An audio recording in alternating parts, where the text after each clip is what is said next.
Hutan abadi Si. Kenapa kalian melarikan diri? Apakah kita kalah melawan pemimpin faksi iblis? Sesepuh sekte bulan abadi bertanya pada patriark klan Li yang muncul sembari menggendong Dong Fangwei yang tidak sadarkan diri. Di mana penatua penegak hukum klan Si kami? Salah satu anggota klan Si bertanya dengan cemas karena ahli bela diri dengan basis kultivasi tinggi klan Si banyak yang gugur dalam pertarungan melawan faksi iblis tersebut walaupun sebenarnya kebanyakan dari mereka terbunuh karena menyinggung sekte Huayan, termasuk tuan muda ketujuh mereka. Patriark klan Li menghela napas panjang dan berkata, leluhur sekte Huayan menyuruh kami meninggalkan hutan abadi. Dia sepertinya dapat mengimbangi kekuatan Gu Bei, tetapi hasil akhirnya nanti. Entahlah siapa yang akan menang. Dia tidak mengatakan kalau Fang Yuan menyerap energi spiritual Dong Fangwei dan dia juga mengancam para rana absolute god lainnya agar tidak memberitahunya pada sesepuh maupun anggota faksi keadilan. Dia yakin Dong Fangwei nanti juga tidak akan berani mengungkit kejadian itu karena kekuatan yang dimiliki leluhur sekte Huayan itu sangat mengerikan. Dia terlihat seperti Gu Bei kedua saja. Sesepuh sekte bulan abadi menatap hutan abadi dan menghela napas panjang. Awan hitam tiba-tiba muncul di atas langit hutan abadi yang disertai sambaran-sambaran petir yang sangat mengerikan. Dia yakin bila sambaran petir itu mengenai rana absolute god maka kultivator itu pasti akan tewas seketika. Siapa mereka sebenarnya? Apa yang mereka inginkan dari dunia Tianzun ini? Itu menjadi tanda tanya di benak sesepuh sekte bulan abadi. Kembali ke wilayah tengah secepat mungkin, jangan sampai kalian terdampak oleh pertarungan mereka. Suaranya menggema ke seluruh anggota faksi keadilan. Terjadi kepanikan, banyak yang melarikan diri lebih dulu tanpa mempedulikan rekan-rekan satu klan mereka yang terluka. Oh, pengadilan surgawi akhirnya menyadari keberadaan kami, gumam Fang Yuan karena hukum Dao surgawi akhirnya melepaskan petir penghakiman akibat basis kultivasi Dewa Iblis Gu Bei merusak keseimbangan di dunia Tianzun. Fang Yuan tidak menghindari sambaran petir penghakiman. Dirinya justru menyerap energi spiritual dari petir penghakiman itu sehingga Gu Bei makin terkejut melihatnya, ekspresi wajah sangat masam sekali. Kau benar-benar dewa dari pengadilan surgawi. Gerutunya sembari melepaskan energi spiritual iblis dan energi spiritual berwarna hitam melayang seperti awan di atas kepalanya untuk melindungi dirinya dari sambaran petir penghakiman. Iya, kamu akan menjadi hidangan penutup yang istimewa di dunia kecil ini dan aku akan kembali ke dunia abis hahaha. Gu Bei melempar dua roda gigi di tangannya ke arah Fang Yuan. Roda gigi itu diselimuti energi spiritual iblis berwarna hitam pekat dan ukurannya membesar 50 kali lipat dari ukuran aslinya. Dalam satu kedipan mata roda gigi itu telah muncul di hadapan Fang Yuan. Keduanya akan menabrak tubuhnya yang terlihat sangat kecil dibanding roda gigi itu. Fang Yuan memasang kuda-kuda bela diri dan menekan kakinya dengan keras ke permukaan tanah. Dia menggunakan teknik pernapasan alam sehingga energi spiritual di sekitar hutan abadi diserap dengan paksa olehnya. Tinju naga penggetar langit tahap sempurna. Fang Yuan menggunakan kedua kepalan tangan kanan dan tangan kirinya meninju kedua roda gigi yang diselimuti energi spiritual iblis. Kedua roda gigi itu dipantulkan kembali ke arah Gu Bei yang terpaksa melompat tinggi ke udara menghindari pantulan kedua roda gigi tersebut. Ekspresi wajahnya mengkerut masam. bagaimana mungkin energi spiritual di sekitar kita terhisap olehmu dengan instan? Kalau aku mendapatkan teknik itu, maka jalan menuju dewa iblis tertinggi akan mudah dicapai. Sudut bibirnya memancarkan seringai tipis. Gu Bei tidak menyangka kemunculan Fang Yuan justru menjadi berkah bagi dirinya. Dia harus segera mengalahkan dewa yang menyamar menjadi leluhur sekte Huayan ini sesegera mungkin sebelum bala bantuan dari pengadilan surgawi datang. Serahkan teknik fisik dan teknik menyerap energi spiritual di sekitar kita itu padaku, maka aku akan mengampunimu. Gu Bei mengancam Fang Yuan. Kalau kau tak mau menyerahkannya, maka aku akan menyiksamu hingga kau merasa kematian itu lebih baik daripada hidup. Gertaknya lagi. Hahaha. Lucu sekali, dewa iblis tingkat rendah sepertimu berani menggertak leluhur agung ini. Ejek Fang Yuan menyeringai jahat. Gu Bei mengerutkan keningnya. Sudah jelas dia adalah dewa dari pengadilan surgawi, masih saja mengaku-ngaku sebagai leluhur manusia. Baiklah, sepertinya harus menggunakan kekerasan saja agar kamu menyadari betapa menakutkan dewa iblis ini. Ancam Gu Bei. Tubuhnya melebur menjadi asap hitam dan menghilang dari pandangan Fang Yuan. Teknik hukum ruang. Gumam Fang Yuan terdiam dan segera memasang kuda-kuda bela diri. Dia menutup matanya untuk berkonsentrasi serta merasakan dari mana aura Gu Bei muncul nantinya. Fang Yuan sudah sering berlatih tanding melawan pengguna teknik hukum ruang, karena istri dan putrinya memiliki teknik yang paling diidam-idamkan oleh para kultivator tersebut. Robekan dimensi tiba-tiba muncul di atas kepala Fang Yuan, roda gigi yang diselimuti energi spiritual iblis segera menghantam kepalanya. Namun, Fang Yuan mencengkram roda gigi itu yang masih berputar-putar menekan Fang Yuan sehingga permukaan tanah pijakannya menjadi hancur berkeping-keping. Laser jari tengah iblis. Dari robekan dimensi itu melesat cahaya laser berwarna hitam pekat. Rasakan juga ini, dewa sialan. Makanlah kue besi ini. Ejeknya melempar roda gigi yang kedua ke arah Fang Yuan. Namun, Gu Bei bingung mengapa sudut bibir Fang Yuan memancarkan seringai jahat. Seolah-olah dirinya sedang menunggu momen kemunculan dirinya. Fang Yuan melepas kekangan pada basis kultivasinya sehingga aura ranah dewa tingkat menengah miliknya keluar dan itu membuat Gu Bei mengerutkan keningnya. Gerakan kedua tapak iblis. Tarian kematian.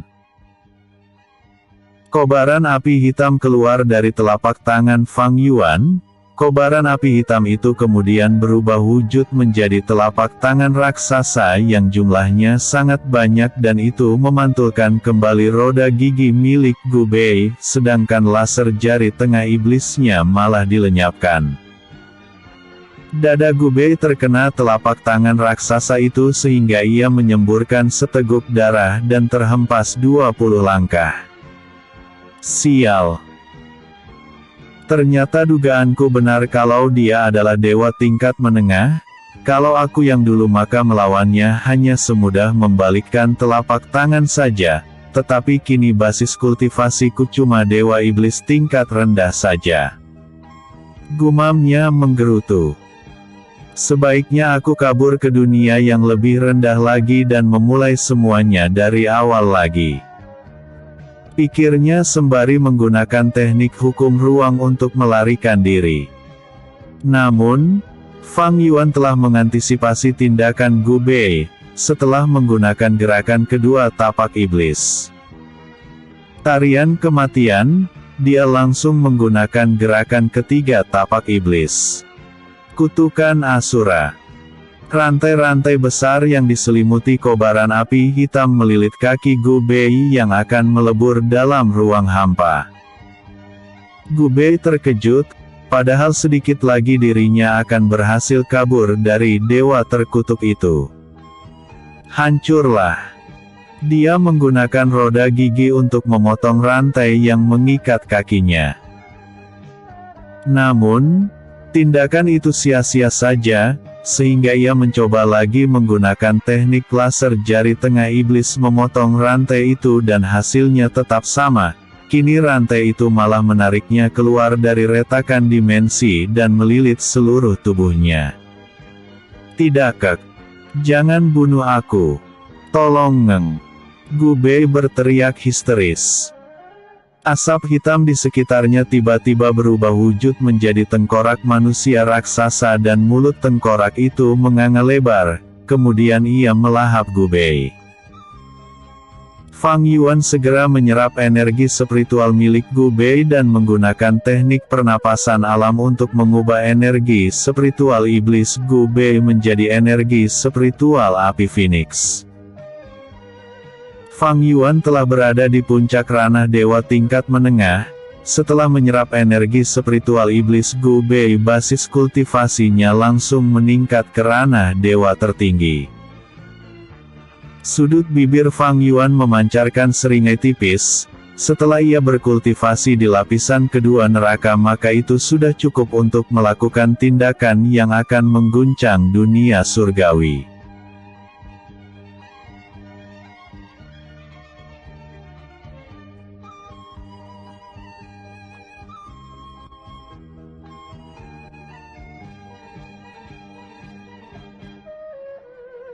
Leluhur agung telah menghilang.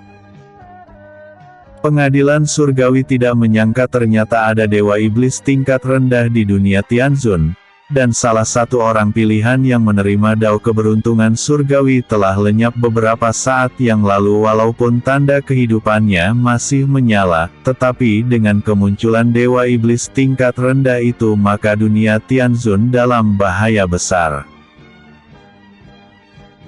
Pengadilan surgawi kemudian mengirim seseorang dewa tingkat menengah untuk menangkap dewa iblis tingkat rendah itu, tetapi tiba-tiba hukum dao surgawi kemudian mengirim pesan lagi bahwa sebuah kekuatan yang tidak dapat dideteksi apakah dari pihak dewa iblis atau pihak lainnya, tetapi kehadiran sosok itu lebih mengkhawatirkan dari dewa iblis tingkat rendah sebelumnya. Sosok itu mengeluarkan aura setingkat dewa tingkat menengah untuk sementara kemudian berubah menjadi setingkat dewa tertinggi. Pengadilan surgawi menjadi terguncang. Mereka tidak menyangka di dunia tingkat rendah itu akan muncul sosok yang kuat dan para petinggi-petinggi surgawi terpaksa mengirim 100 dewa tingkat menengah ke dunia Tianzun. 100 dewa tingkat menengah itu akan menggunakan arai bendera surgawi yang akan membuat mereka dapat membuat dua kekuatan gabungan yang setara dewa tertinggi. Fang Yuan segera mengeluarkan jimat teleportasi yang diberikan oleh Curong, kepala penjaga neraka lapis kedua tersebut. Fang Yuan menghela napas panjang menatap ke arah wilayah barat dunia Tianzun. Walaupun dirinya bukanlah leluhur sekte Huayan yang asli, dirinya sebenarnya sudah menganggap orang-orang yang ada di sekte itu seperti keluarganya sendiri. Semoga saja di masa depan sekte Huayan menjadi sekte besar yang dihormati oleh semua orang, gumamnya segera mengalirkan energi spiritual ke jimat teleportasi di tangannya, dan sosoknya langsung melebur dalam ketiadaan. 50 tarikan napas kemudian, langit hutan abadi yang telah hancur lebur oleh pertarungan Fang Yuan melawan Gu Bei tiba-tiba muncul retakan dimensi, dan dewa tingkat menengah pun muncul di sana. Dewa tingkat menengah itu menyapu pandangan ke seluruh hutan abadi. Wajahnya mengkerut masam melihat bekas hutan abadi yang hancur lebur tersebut dan menduga ini bukanlah pertarungan kultivator dunia Tianzun melawan sosok dewa iblis, tetapi ini adalah pertarungan dia sosok yang memiliki kekuatan yang sama. Lamunan dewa tingkat menengah itu buyar saat retakan dimensi muncul di sebelahnya dan 100 dewa tingkat menengah dari pengadilan surgawi ternyata datang menyusulnya, yang berarti sosok yang sangat kuat telah dideteksi oleh hukum Dao surgawi. Apakah Dewa Ma telah mendeteksi keberadaan Dewa Iblis itu? Tanya salah satu dewa tingkat menengah yang baru muncul tersebut. Dewa Ma itu menggelengkan kepala, aku merasakan samar-samar aura Dewa Iblis itu tetapi artefak ini tidak mendeteksi keberadaannya. Ini aneh sekali, mungkinkah dia telah melarikan diri dari dunia Tianzun? Mungkin saja, tetapi kami juga tidak merasakan ada yang melakukan perjalanan antar dimensi kecuali dia memiliki jimat teleportasi antar dimensi. Namun, itu adalah jimat yang langka dan harganya sangat mahal sekali. Biasanya hanya pertukaran dengan senjata tingkat surgawi saja ada yang mau menjual jimat tersebut. Dewa lainnya berspekulasi. Sebenarnya sangat baik bagi kita bila sosok aneh yang tidak diketahui identitasnya oleh hukum Dao surgawi itu meninggalkan dunia Tianzun sehingga kita tidak perlu bertarung melawan sosok itu, sahut dewa lainnya juga. Namun, untuk memastikan mereka benar-benar meninggalkan dunia ini maka kita perlu berpencar menjelajahi dunia ini. Aku setuju dengan usulan Dewa Ouyang, tetapi ingat jangan mencampuri permasalahan di dunia ini agar tidak merusak keseimbangan dunia Tianzun ini. Dewa Ma setuju dengan pendapat Dewa Ouyang. Beberapa hari kemudian, para penduduk dan kultivator sering menjumpai sosok kuat yang basis kultivasinya tidak dapat mereka ukur sehingga faksi keadilan merasa ketakutan serta menduga-duga sosok kuat seperti Gu Bei mungkin akan membuat ulah lagi setelah Gu Bei dan leluhur sekte Huayan menghilang. Patriark Xiaoyan dan putrinya juga sangat sedih setelah mendapat laporan dari Penatua Yelingyan bahwa leluhur mereka tidak akan muncul lagi di hadapan mereka, padahal mereka masih membutuhkan bimbingan Fang Yuan dan belum siap menjadikan sekte Huayan menjadi sekte besar seperti yang ia katakan. Kita tidak boleh terus bersedih, ayo bangkit kembali dan meneruskan cita-cita leluhur agung. Xiao Sui akhirnya berhenti menangis dan mengepal tangannya. Benar, kita harus meneruskan cita-cita leluhur agung.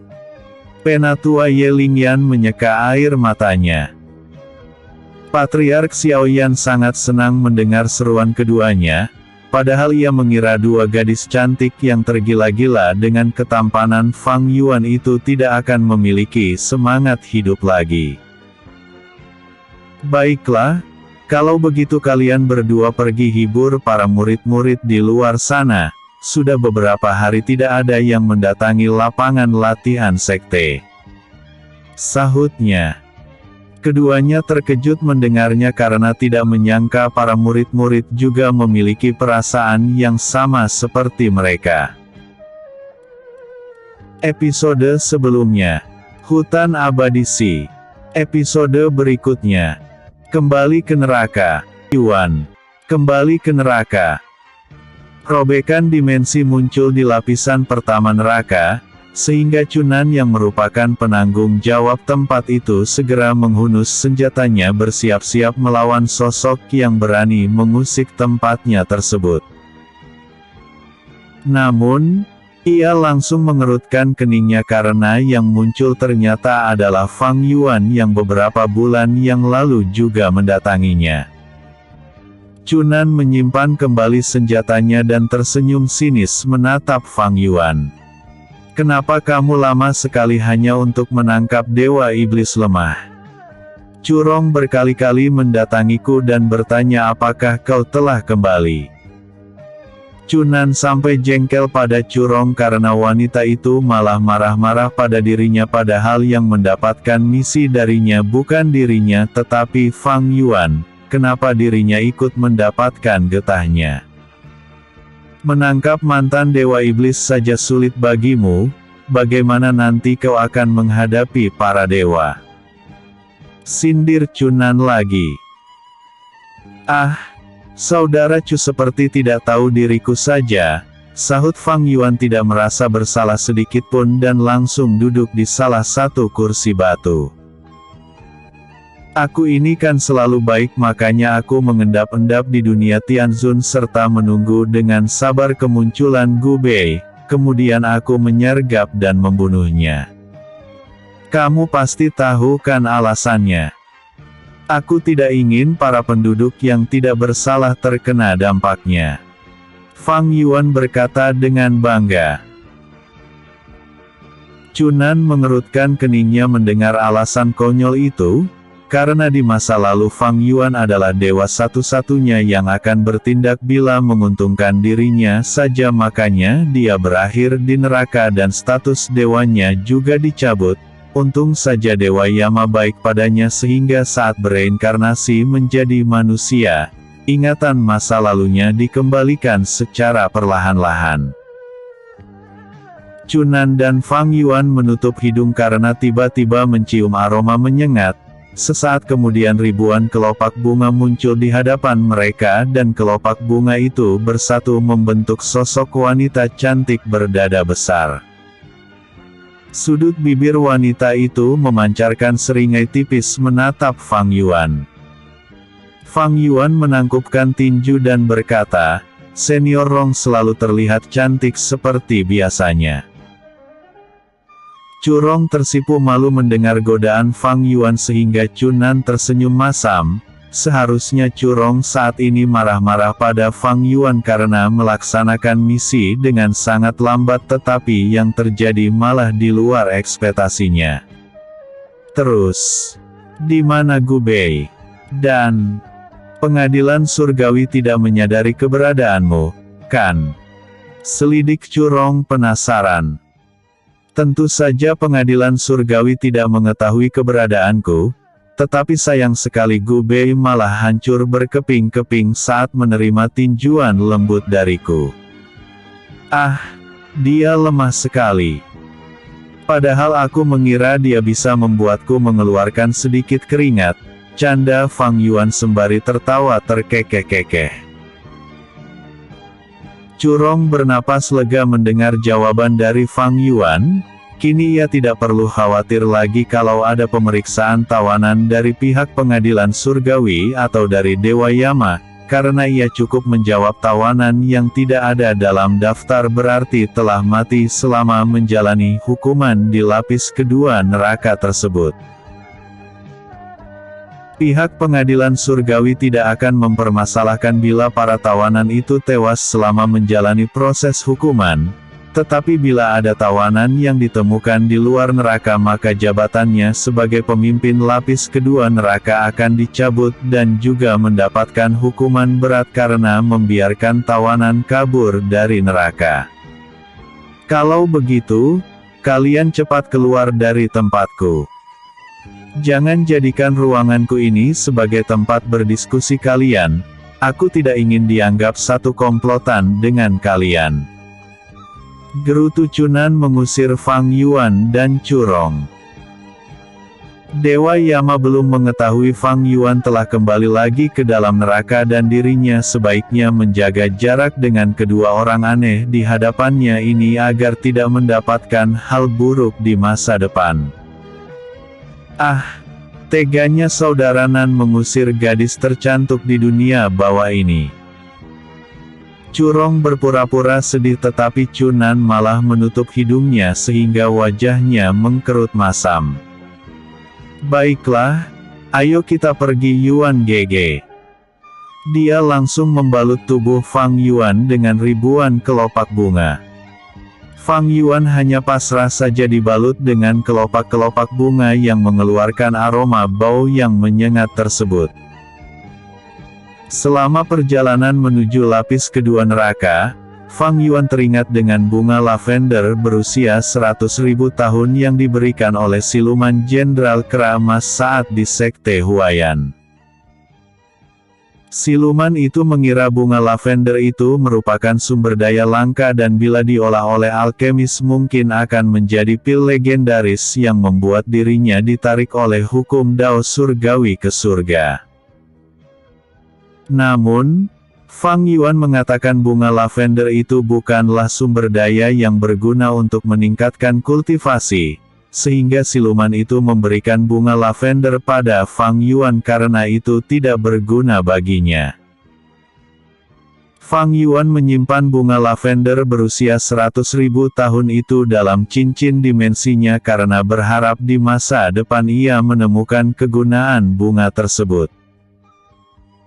Kini, sebuah ide terlintas di benaknya untuk mengolah pil lavender itu. Dia mencoba membuat pil yang dapat menghilang aroma bau menyengat dari curong sehingga wanita itu tidak dikucilkan lagi oleh penjaga neraka lainnya. Kenapa Yuan Gege melamun saja? Apakah Yuan Gege teringat dengan istrimu? Di mana putri cerewetmu itu?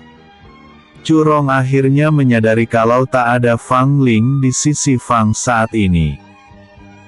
Linger aku tinggalkan berkultivasi di tanah suci istana surgawi. Istana abadi, sahut Fang Yuan langsung merasa rindu dengan putrinya itu. Aku juga dulu adalah murid tanah suci istana surgawi. Tanah abadi, siapa dewa yang melatih putrimu?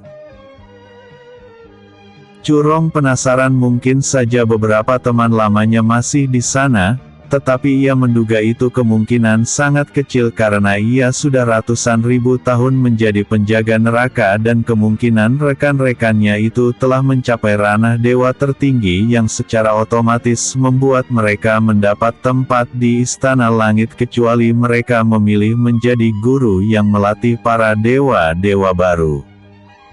Dia dilatih oleh guru dewa Luoxian, sahut Fang Yuan. Curong tersentak kaget mendengar nama itu sehingga Fang Yuan juga merasa heran dengan reaksinya.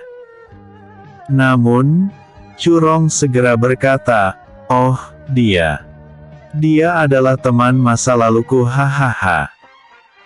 Makanya aku sedikit terkejut ternyata dia memilih menjadi guru daripada menjadi dewa sepuh di istana langit." Fang Yuan merasa ada yang janggal dan mencoba mengingat-ingat. Aku ingat kalau Dewa Luoxian mengatakan dia adalah teman masa lalu Curong, bahkan ia melukis Curong saat aku menitipkan Linger padanya. Namun, tetap saja reaksi dari Curong mencurigakan sekali. Pikirnya berspekulasi aneh-aneh. Curong ingin mengatakan kalau Dewa Luoxian sebenarnya dapat memasuki pikiran dewa lain tanpa mereka sadari dan dia yakin Dewa Luoxian telah mengetahui kalau Fang Yuan sebenarnya adalah manusia serta mengetahui tujuannya ke dunia surgawi.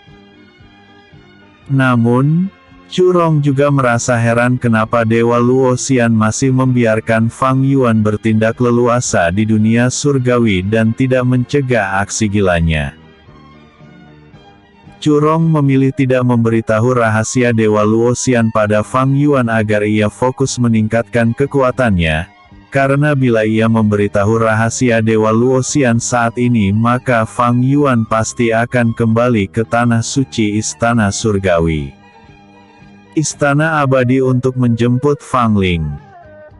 Dengan kekuatannya yang sekarang, Curong yakin dia belum mampu mengimbangi kekuatan para pemimpin suci tanah suci istana surgawi. Sepertinya masa depan semakin sulit diprediksi, semoga saja Yuan Gege tidak bernasib sama dengan kehidupan masa lalunya lagi. Curong berkata dalam hati sembari menghela napas panjang. Episode sebelumnya, leluhur agung telah menghilang. Episode berikutnya, Alkemis Fang Yuan. Alkemis Fang Yuan. Semua kepala penjaga neraka mendapat kewenangan penuh dari Dewa Yama. Mereka dapat membuat aturan sendiri di wilayah yang mereka kontrol. Itulah mengapa pihak luar kesulitan memasuki neraka. Kalau ada yang mencoba memasuki neraka secara diam-diam walaupun sosok tersebut memiliki energi spiritual api, maka energi spiritualnya tidak akan bisa digunakan. Kenapa Fang Yuan dan Chu Rong leluasa memasuki ruangan Chunan? Itu karena dari awal Chunan telah melonggarkan aturan di domainnya terhadap keduanya.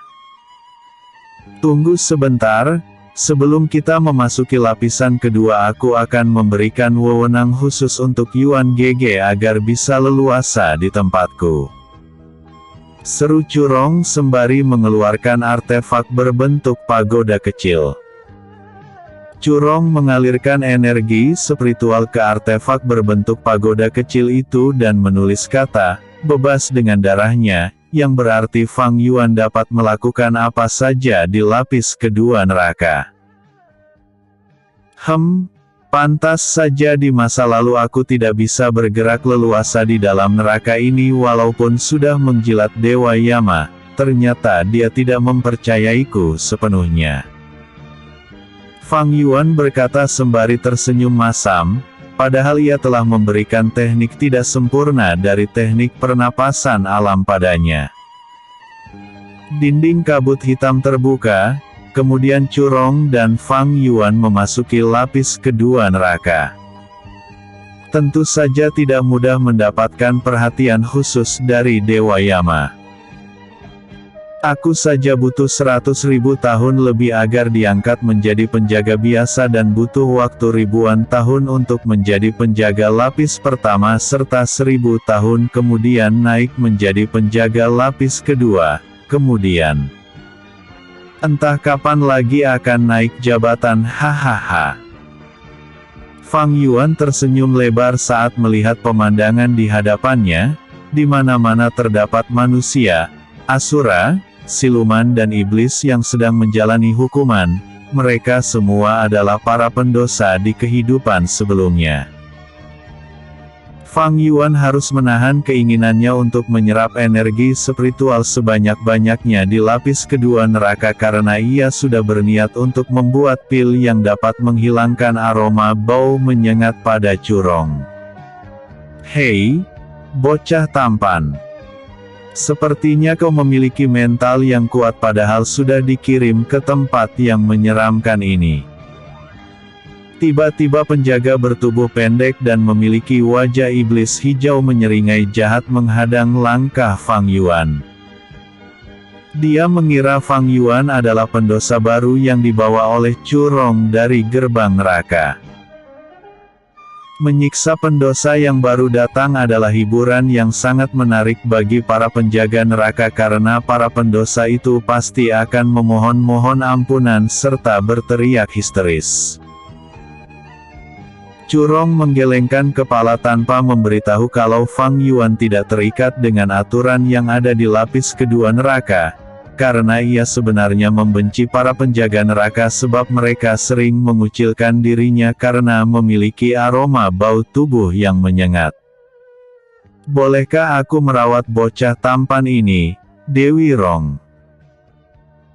Tanya penjaga itu tanpa menoleh ke arah Chu Rong yang mengerutkan keningnya. Dia malah menyeringai menakut-nakuti Fang Yuan yang justru keheranan dengan ulah penjaga lapis kedua neraka yang sangat aneh di hadapannya itu. Chu Rong hendak menjawab pertanyaannya, tetapi penjaga itu telah mengeluarkan cambuk besi dari cincin dimensinya.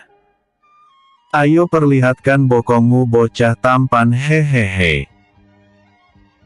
Lidahnya menjulur ke depan seperti lidah ular derik, tetapi sesaat kemudian ekspresi wajahnya mengkerut karena Fang Yuan tidak menuruti seruannya padahal seharusnya kata-kata yang keluar dari mulut penjaga adalah perintah mutlak yang tidak mungkin bisa ditolak oleh para pendosa. Cepat lakukan pendosa sialan. Dia berteriak marah, tetapi Fang Yuan malah mengerutkan keningnya. Bolehkah aku melenyapkan iblis jelek ini? Fang Yuan bertanya pada Curong yang langsung menggelengkan kepala. Kamu tidak boleh membunuh para penjaga karena itu akan membuat Dewa Yama marah. Mereka diangkat menjadi penjaga olehnya bukan oleh diriku. Sahut Curong. Karena aku tidak boleh membunuhmu, maka... Sudut bibir Fang Yuan memancarkan seringai nakal yang membuat penjaga neraka itu menelan air ludahnya yang terasa pahit dan dia yakin pemuda di hadapannya ini ternyata bukan pendosa. Aku akan memberikan hukuman ringan padamu, sekarang silahkan menghadap ke depan sana. Saat penjaga neraka itu membalikkan tubuhnya, Fang Yuan tiba-tiba menendang bokong penjaga neraka itu, sehingga ia terlempar sejauh 500 langkah dan terdengar suara hantaman keras dari lokasi ia terjatuh. Fang Yuan tertawa terkekeh-kekeh melihatnya, sedangkan Curong hanya menghela napas panjang karena penjaga neraka itu hanya terluka ringan saja setelah ditendang oleh Fang Yuan. Kalau sampai penjaga neraka itu mati maka bukan hanya Fang Yuan saja yang akan bermasalah, dirinya juga akan mendapatkan hukuman dari Dewa Yama karena membiarkan Fang Yuan memasuki neraka tanpa izin darinya. Curong membawa Fang Yuan ke ruangannya yang terlihat lebih mewah daripada milik Cunan yang seluruh perkakas di dalamnya terbuat dari batu neraka, sedangkan milik Curong adalah benda-benda yang dibawa dari dunia manusia. Lakukan saja apapun sesuka hatimu, tetapi jangan terlibat masalah lagi dengan para penjaga. Bila mereka bertanya identitasmu katakan saja kamu adalah penjaga baru yang menjadi tangan kananku. Seru Curong sembari merebahkan tubuhnya di kasur empuk. Semua tugas di lapis kedua neraka selalu dilakukan oleh para penjaga, sedangkan Curong hanyalah pengangguran yang tidak melakukan apa-apa di sana. Kalau dirinya merasa bosan maka ia akan meminta penjaga mengadu dua pendosa untuk bertarung hidup mati dan hadiahnya adalah memotong masa hukuman mereka serta langsung bereinkarnasi ke kehidupan berikutnya. Fang Yuan mengeluarkan tungku alkemis dari cincin dimensinya, bunga lavender berusia 100.000 tahun, daun pandan berusia 1000 tahun dan inti siluman rubah ekor 9. Curong yang rebahan di atas ranjang memperhatikan Fang Yuan meracik bahan-bahan tersebut. Dia juga tidak menyangka dewa yang dulunya tidak berbakat tersebut akan menjadi alkemis di kehidupan saat ini. Fang Yuan sebenarnya tidak yakin racikan ini akan berhasil, karena ini pertama kalinya dirinya mencoba membuat pil yang menghilangkan aroma bau menyengat. Namun, di masa lalu ia telah berhasil membuat beberapa pil aneh-aneh yang tidak terpikirkan oleh alkemis lain. Fang Yuan telah membuat pil rasa kopi yang membuat orang yang memakannya tidak akan bisa tidur beberapa hari. Ada juga pil antimu untuk mencegah mabuk setelah menenggak arak dan masih banyak lagi pil aneh lainnya. Fang Yuan memasukkan semua bahan-bahan tadi ke dalam tungku alkemis. Ia kemudian menggunakan energi spiritual api Phoenix menyelimuti tungku itu. Setengah batang dupa kemudian, bau harum memenuhi ruangan milik Curong, dirinya bahkan sampai berhalusinasi dikelilingi taman bunga layaknya di surga. Yuan GG sepertinya berhasil. Gumam Curong tersenyum bahagia. Ratusan pil seukuran biji bunga matahari melayang di udara, kemudian pil tersebut melesat ke dalam botol porselen yang telah disiapkan oleh Fang Yuan. Dia melempar botol porselen itu pada Curong yang dengan sigap menangkapnya. Coba telan satu biji, kalau perkiraanku tidak salah satu pil itu cukup untuk membuat aroma tubuhmu wangi selama 100 tahun dan... Di sana ada ratusan pil, maka kamu akan bidadari neraka hahaha. Canda Fang Yuan tertawa terkekeh-kekeh. Curong segera menelan satu pil seukuran biji matahari tersebut dan tiba-tiba aroma bau menyengat yang melekat dalam tubuhnya langsung menghilang. Curong sangat bahagia sekali, dia melompat dari ranjangnya dan memeluk Fang Yuan dengan erat. Terima kasih Yuan GG. Akhirnya aku menjadi seperti dewi-dewi lain. Fang Yuan hanya pasrah saja sembari menikmati sensasi empuk yang menekan dadanya.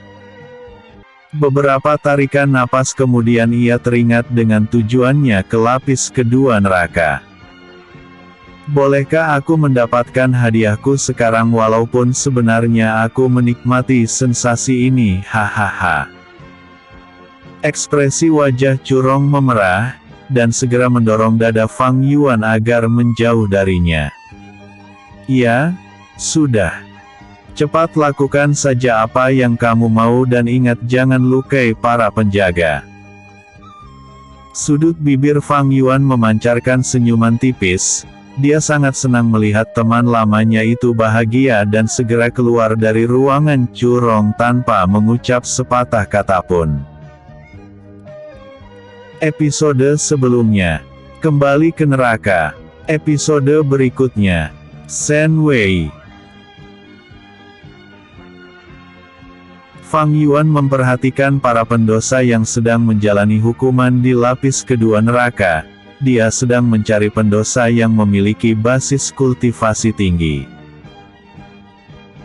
Namun, karena mereka telah lama menjalani proses hukuman, energi spiritual di dantian mereka telah menipis. Hal itu wajar sekali karena saat mereka bereinkarnasi nanti seluruh basis kultivasi dan energi spiritual mereka telah lenyap sepenuhnya.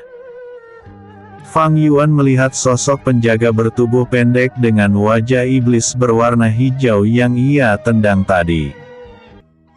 Penjaga itu juga menoleh ke arahnya dan penjaga itu langsung mengerutkan keningnya karena sudut bibit Fang Yuan memancarkan seringai menakutkan. Penjaga itu langsung berbalik arah dan hendak menjauh dari sana, bahkan ia tidak peduli lagi dengan wanita manusia yang sedang ia cambuk di depannya karena pengalaman sebelum ditendang oleh Fang Yuan masih membekas di benaknya. Sial! Apakah dia masih dendam padaku? Gumam penjaga itu sembari menoleh ke belakang dan ia terkejut Fang Yuan tidak di sana lagi. Hehehe, ternyata bajingan tampan itu bukan memperhatikan aku. Dia bernapas lega. Siapa yang bajingan? Penjaga itu terkejut dan mundur beberapa langkah sembari memasang kuda-kuda bela diri. Dia tidak menyangka dalam beberapa kedip mata saja ternyata Fang Yuan sudah di hadapannya. Apa yang kau inginkan? Aku sedang sibuk menjalankan tugas, sahut penjaga itu terbata-bata saking gugupnya. Hehehe. Tidak usah gugup begitu. Aku hanya ingin kamu menunjukkan padaku di mana para pendosa yang baru saja dikirim ke lapis kedua neraka ini. Sahut Fang Yuan tersenyum lebar sembari menepuk pundak penjaga itu.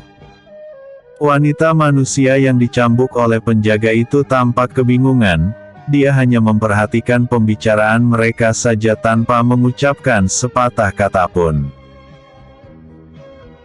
Fang Yuan sebenarnya kasihan melihat wanita itu, tetapi itu adalah karma untuknya karena di masa lalu ia melakukan perbuatan jahat dan Fang Yuan tentu pernah merasakan penderitaan yang dialami wanita itu, bahkan dirinya jauh lebih menderita lagi karena dihukum di lapis terdalam neraka. Penjaga itu keheranan, kenapa sosok tampan di hadapannya ini mencari para pendosa yang baru memasuki lapis kedua neraka.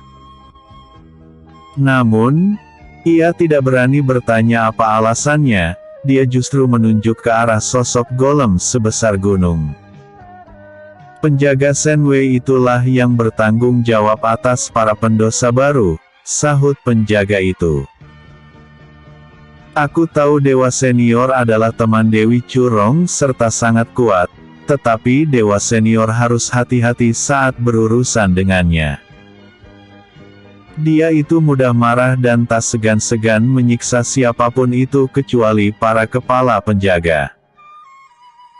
Fang Yuan terkejut mendengarnya dan merasa dalam ingatan masa lalunya tidak ada penjaga neraka bernama Shen Wei. Apalagi dia terlihat seperti manusia batu raksasa. Shen Wei itu masuk golongan mana? Iblis atau manusia, mungkin siluman? Fang Yuan penasaran. Aku juga tidak tahu, mungkin saja siluman, sahut penjaga itu. Dan jangan tanyakan padanya makhluk jenis apa dia. Itu adalah salah satu tabu di sini karena bila ia mengetahui ada yang mempertanyakan jenis apa dia maka dia akan menyiksa mereka hingga merasa kematian lebih baik daripada hidup, katanya lagi. Penjaga itu ingin mengatakan berbagai tabu yang tidak boleh dibicarakan di hadapan Shen Wei tetapi Fang Yuan telah menghilang dari hadapannya hanya dalam satu kedipan mata. Dia menyeka keringat yang membasahi wajahnya, bau amis juga tercium dari celananya. Ah, sebenarnya bocah tampan itu sama-sama menakutkan dengan Shen Wei. Jadi, jangan coba-coba membuat masalah dengannya. Wanita pendosa yang berdiri di dekatnya langsung menganggukkan kepala tanpa mencerna apa maksud seruannya, karena ia tidak ingin mendapat cambukan bila terlambat merespon seruan penjaga neraka itu. Ah, aku dalam suasana hati yang baik sekarang, aku akan merekomendasikanmu untuk segera direinkarnasi, kata penjaga itu, yang sebenarnya tujuannya agar wanita itu tidak menceritakan apa yang terjadi padanya pada penjaga lain. Wanita itu akhirnya tersenyum setelah ribuan tahun tidak pernah menunjukkan ekspresi wajah seperti itu. Penjaga itu menulis surat rekomendasi di gulungan kertas tahan api. Bawa ini ke paviliun di sana dan tunjukkan gulungan ini pada dewa yang berjaga di sana. Wanita itu bergegas menerima gulungan itu, kemudian dengan terlatih-tatih menuju paviliun yang jaraknya 1000 langkah dari tempatnya sekarang. Dia berjalan selambat kura-kura karena kedua kakinya dibelenggu dengan rantai besi yang sangat berat, walaupun demikian dia tetap gembira karena akan menjalani kehidupan berikutnya dan terbesar dari tempat terkutuk ini.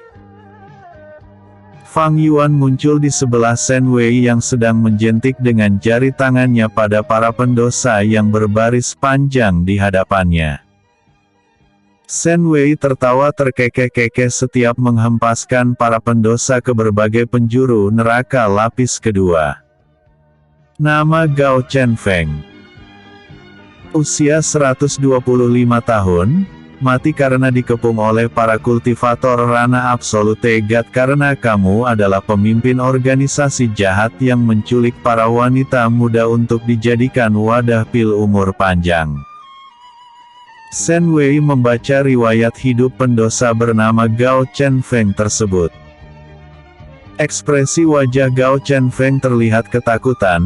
Air matanya mengalir deras membasahi wajahnya karena takut akan dihempaskan seperti para pendosa di depannya tadi. Kamu sebaiknya aku lemparkan ke arah utara. Di sana ada penjaga wanita yang sangat membenci orang-orang sepertimu, hahaha. Permukaan lapis kedua neraka bergetar hebat akibat tawa dari Shen Wei. Tidak bisa. Aku akan menyiksanya lebih dulu barulah dia boleh dilemparkan. Setelah Fang Yuan sembari melompat ke depan Gao Chenfeng. Shen Wei menundukkan wajahnya untuk melihat siapa yang berani menyela ucapannya itu. Sepertinya kamu adalah penjaga baru, aku peringatkan kamu ya. Carilah tempat lain bila kamu juga ingin menyiksa para pendosa dan jangan usik pekerjaanku atau Atau apa? Fang Yuan menyela ucapan Shen Wei lagi, sehingga manusia batu raksasa itu sangat marah. Shen Wei sudah mencoba bicara baik-baik karena sosok pria di hadapannya itu belum pernah ia lihat, makanya ia berasumsi Fang Yuan adalah penjaga baru dan belum mengetahui hierarki di lapis kedua neraka. Namun, pria ini menyahut dengan nada arogan, sehingga Shen Wei berpikir Fang Yuan menganggap dirinya lemah. Aku adalah penjaga terkuat di lapis kedua neraka dan tak ada yang berani bersikap arogan padaku, hahaha. Baiklah, aku akan memberitahumu aturan tempat ini, sahut Shen Wei sembari mengayunkan tinjunya yang sangat besar. Para pendosa yang berbaris di belakang Gao Chen Feng sangat ketakutan.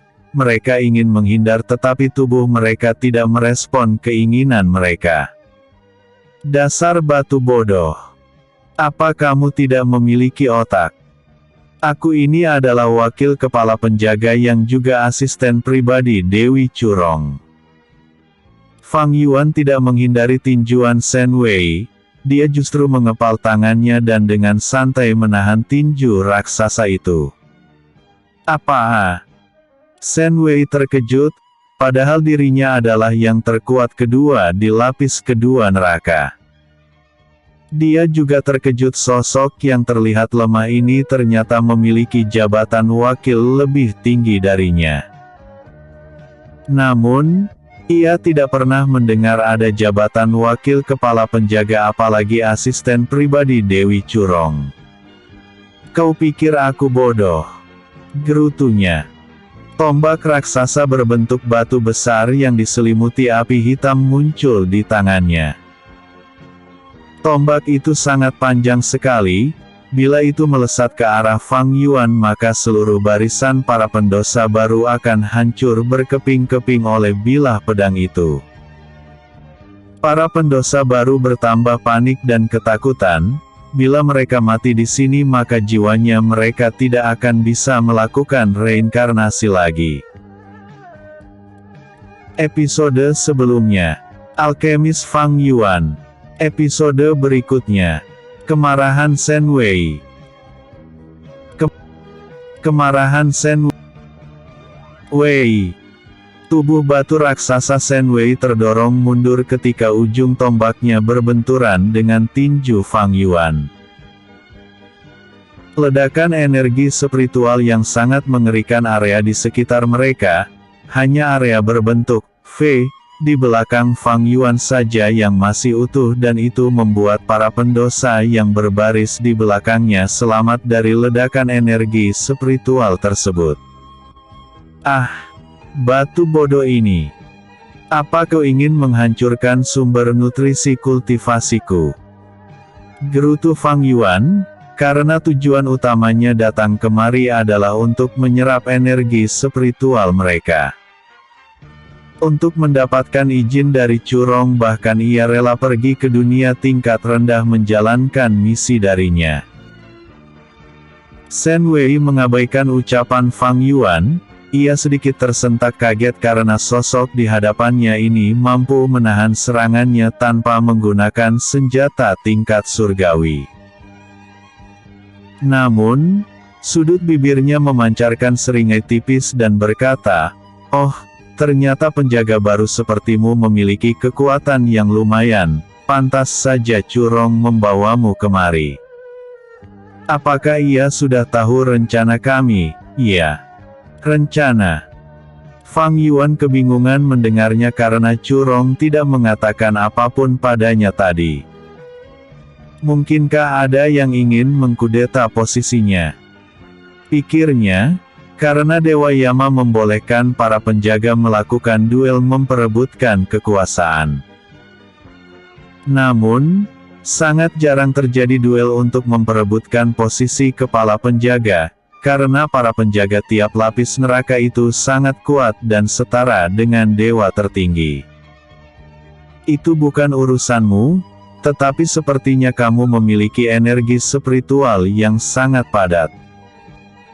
Bila aku mengambil sebagian besar maka wadahku akan penuh dan Tuan pasti akan memberikan hadiah besar padaku hehehe. Shen Wei tertawa terkekeh-kekeh. Fang Yuan semakin heran dan tidak dapat menebak apa sebenarnya tujuan manusia batu raksasa ini. Dia juga tidak menyangka Curong tidak menyadari ada bawahannya yang diam-diam melanggar aturannya. Padahal seharusnya ia mengetahui apa yang terjadi di seluruh lapis kedua neraka karena memiliki kontrol penuh atas tempat ini. Setiap teknik bela diri dan senjata maupun artefak memiliki kekurangan walaupun terlihat sempurna.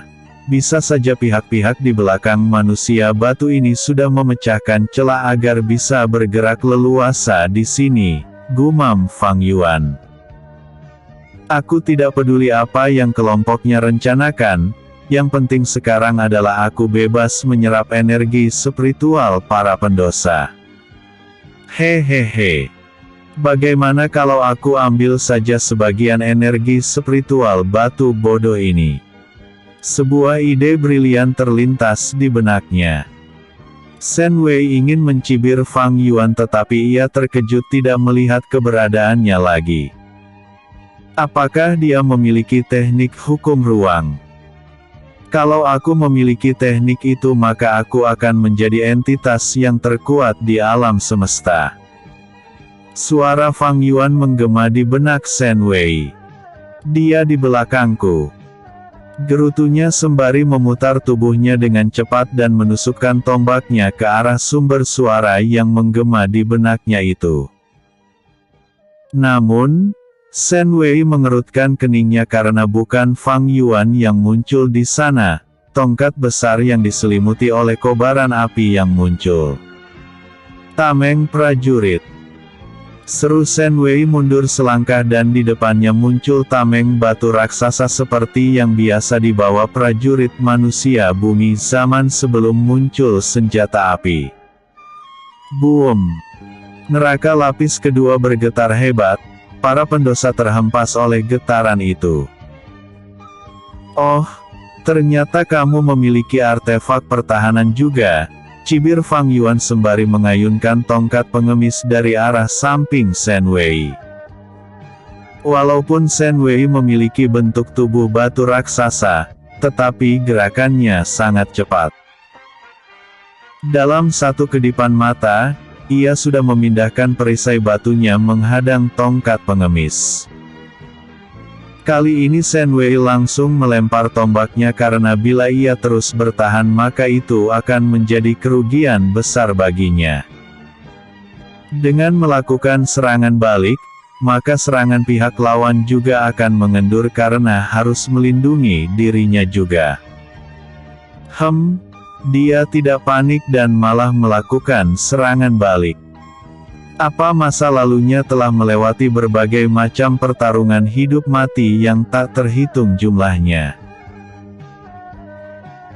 Gumam Fang Yuan, karena dirinya juga memiliki ketenangan dan berpikir jernih saat bertarung karena telah melewati berbagai macam pertarungan di masa lalu. Baik itu di kehidupannya saat menjadi dewa maupun saat di kehidupan saat ini, bahkan saat masih kecil saja kakek gilanya malah meninggalkan dirinya di sarang siluman untuk melatih teknik bertarungnya. Tombak Shen Wei melesat dengan kecepatan tinggi, semakin dekat tombak itu ke arah Fang Yuan, ukurannya semakin besar, walaupun Fang Yuan melompat sejauh 100 langkah. Dirinya tidak akan bisa lari dari bilah tombak itu. Episode sebelumnya, Shen Wei.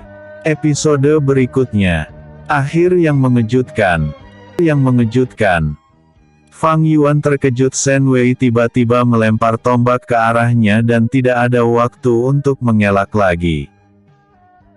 Fang Yuan melepaskan genggamannya pada tongkat pengemis dan segera meninju bilah tombak batu raksasa di hadapannya. Shen Wei mengalirkan energi spiritual api berwarna hitam ke bilah tombaknya, sehingga Fang Yuan terkejut dan tidak menyangka manusia batu ini memiliki dua jenis energi spiritual. "Oh, mari kita lihat api siapa yang paling panas," ejek Fang Yuan. "Pertarungan ini akan menjadi ajang pemanasan sebelum aku menggetarkan surga," gumamnya. Basis kultivasi Shen Wei juga setara dengan dewa tertinggi sama dengan basis kultivasi Fang Yuan, sehingga penentu kemenangan pertarungan mereka adalah teknik bela diri siapa yang paling unggul serta memiliki energi spiritual yang lebih besar dari lawan. Boom! Ledakan api membumbung tinggi di area pertarungan mereka. Shen Wei tersenyum lebar karena merasa yakin apinya jauh lebih unggul dari api milik merah lawannya itu, karena menurutnya api merah itu hanyalah api biasa yang digunakan untuk memasak saja.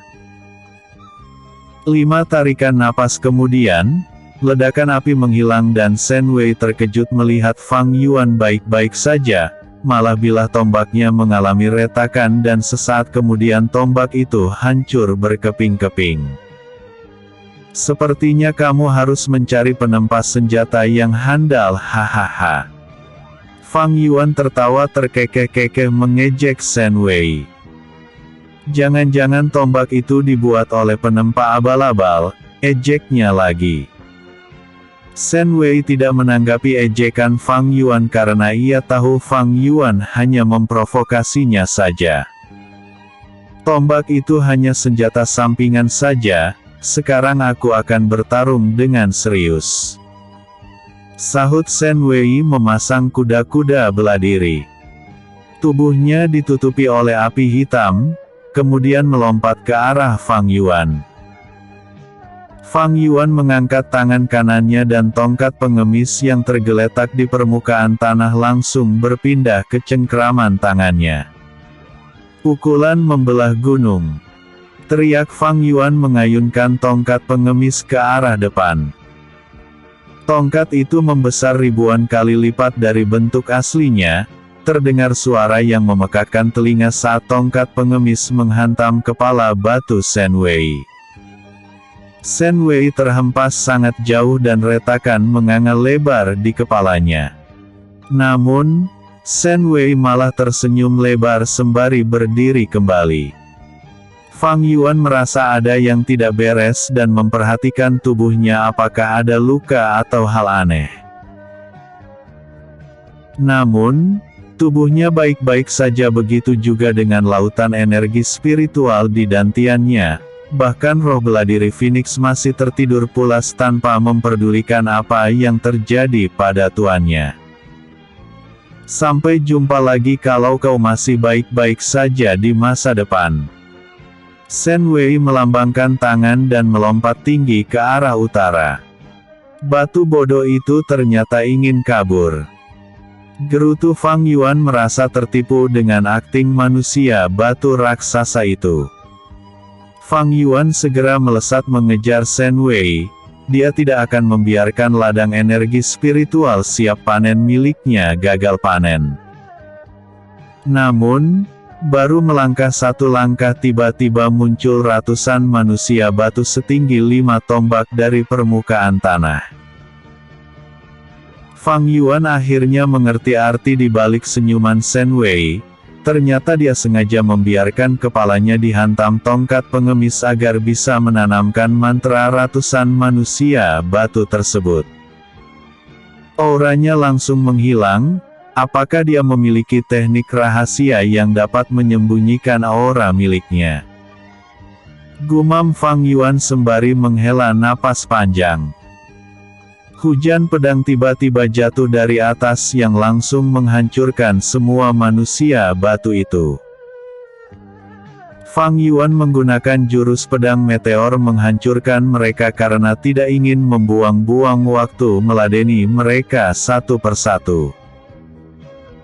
Fang Yuan segera melesat ke arah para pendosa baru yang masih berbaring rapi di belakang Gao Chen Feng. Walaupun Shen Wei telah menghilang, tetapi mereka masih tidak bisa mengontrol tubuh mereka sendiri. Oke, Bergembiralah karena kalian akan menjadi hidangan pembuka. Sudut bibir Fang Yuan memancarkan seringai tipis saat berdiri di hadapan Gao Chenfeng. Gao Chenfeng dan para pendosa di belakangnya langsung bertumbangan setelah Fang Yuan menggunakan gerakan ketiga tapak iblis. Kutukan Asura. Gao Chenfeng merasa tubuhnya sangat lemah, bahkan jauh lebih lemah dari gadis-gadis tanpa basis kultivasi yang ia culik saat masih menjadi kultivator. Dia merasa keadaannya sekarang seperti hidup tak berdaya tetapi tak bisa mati, kalau saja ada sebuah permohonan yang langsung dikabulkan oleh dewa, maka ia akan memohon agar dimatikan saja. Fang Yuan segera duduk bersila setelah menyerap energi spiritual para pendosa itu dan menggunakan teknik pernapasan alam untuk mengubah energi spiritual yang bercampur aduk tersebut menjadi energi spiritual api Phoenix. Satu batang dupa kemudian, Fang Yuan membuka matanya dan sudut bibirnya memancarkan seringai tipis. Lumayanlah aku mendapatkan energi spiritual yang setara 50.000 tahun berkultivasi, gumamnya. Saat menggunakan tapak iblis tadi aku merasa ada energi spiritual yang sangat padat tetapi ikut terserap, apakah itu bukan milik para pendosa ini? Gumamnya memperhatikan area di sekitarnya. Fang Yuan teringat dengan ucapan Shen Wei yang mengatakan apakah Chu Rong sudah mengetahui rencananya. Aku curiga mungkinkah ada harta karun yang bisa menghancurkan dunia bawah di sekitar sini makanya dia melarang penjaga neraka lain mendekat kemari, gumam Fang Yuan berspekulasi liar. Fang Yuan menggunakan energi spiritual alam menyerap energi spiritual di sekitarnya untuk melacak sumber energi spiritual yang sangat padat tadi. Sebuah batu berbentuk kotak besar yang digunakan sebagai tempat duduk oleh Shen Wei melayang di udara. Ternyata sumber energi spiritual itu berasal dalam batu ini, gumamnya tersenyum lebar. Pantas saja batu bodoh itu mengatakan mungkin kami akan bertemu lagi, ternyata harta karunnya ketinggalan hahaha. Fang Yuan tertawa terkekeh-kekeh dan membayangkan wajah masam Shen Wei begitu mengetahui kalau kotak batunya telah hilang. Episode sebelumnya, kemarahan Shen Wei. Episode berikutnya, kotak batu misterius. Kotak batu misterius. Fang Yuan mengalirkan energi spiritual ke kotak batu dan memasukkan kesadarannya juga. Dia terkejut karena di kotak batu itu ternyata adalah artefak yang memenjarakan makhluk void yang melahap apapun di sekitarnya. Dalam sejarah yang Fang Yuan ingat, makhluk ini pernah menggemparkan dunia surgawi dan butuh ratusan dewa tertinggi untuk menyegelnya. Kenapa makhluk mengerikan ini ada di dalam kotak batu ini? Kalau tidak salah makhluk ini ada pada masa era tidak jauh dari masa pembentukan alam semesta. Fang Yuan mengerutkan keningnya dan detak jantungnya berdegup kencang serta entah mengapa ia merasa ketakutan menatap makhluk yang dirantai serta tidak sadarkan diri itu. Lautan energi spiritual sepertinya sengaja dimasukkan ke dalam artefak berbentuk kotak batu itu, karena energi spiritual itu perlahan-lahan meresap ke dalam dantian makhluk void berbentuk kecebong sebesar gunung tersebut. Fang Yuan menjadi dilema apakah akan menyerap energi spiritual itu atau tidak. Bisa saja makhluk void ini akan bangun bila tiba-tiba tidak ada lagi energi spiritual di sekitarnya. Mungkinkah Shen Wei ingin melepaskan makhluk void ini? Namun, di mana ia akan melepaskannya? Fang Yuan berspekulasi. Untuk saat ini kusimpan saja, mana tahu di masa depan berguna untukku, lagi pula dia masih tersegel. Selama segelnya tidak rusak dan kekuatannya belum pulih maka itu akan baik-baik saja. Fang Yuan menyimpan kota batu itu di dalam cincin dimensinya dan tidak menyerap lautan energi spiritual yang terkandung di dalamnya. Aku telah melahap energi spiritual para pendosa baru, sepertinya tidak ada lagi pendosa yang memiliki energi spiritual yang melimpah. Sepertinya di sana adalah tempat yang nyaman untuk berkultivasi, gumam Fang Yuan menatap ke arah sebuah gunung yang memuntahkan kobaran api setiap satu kedipan mata. Fang Yuan meninggalkan para pendosa yang terkulai lemah di hadapannya dan terbang menuju puncak gunung tersebut. Dia langsung melompat ke dalam kobaran api di puncak gunung itu dan menggunakan teknik pernapasan alam menyerap energi spiritual di sekitarnya. Shen Wei bernapas lega berhasil melarikan diri dari Fang Yuan yang ia kira penjaga baru di lapis kedua neraka tersebut. Namun, ekspresi wajahnya menjadi masam karena ia meninggalkan kotak batu di sana. Padahal ia rela menjadi penjaga neraka demi memberikan nutrisi energi spiritual pada makhluk void yang terkurung di dalamnya. Dewa Jin Yu pasti akan memarahiku karena gagal membawa benda itu, gerutunya menggertakkan giginya. Tubuh manusia batu Shen Wei hancur berkeping-keping, kemudian pria tampan dengan sebuah tanduk di keningnya muncul dari bekas puing-puing batu. Shen Wei melarikan diri dari lapis kedua neraka menggunakan jimat teleportasi dan muncul di lapis ke-9 neraka. Tidak terjadi penolakan terhadap kehadirannya karena kepala penjaga neraka lapis ke-9 adalah tuannya dan tuannya itulah yang menugaskannya menjadi penjaga neraka lapis kedua. Mereka memilih lapis kedua neraka sebagai tempat menyerap energi spiritual untuk makhluk void karena hanya tempat itu saja yang memiliki aturan yang longgar, karena Curong tidak pernah memperdulikan apa yang terjadi di sana.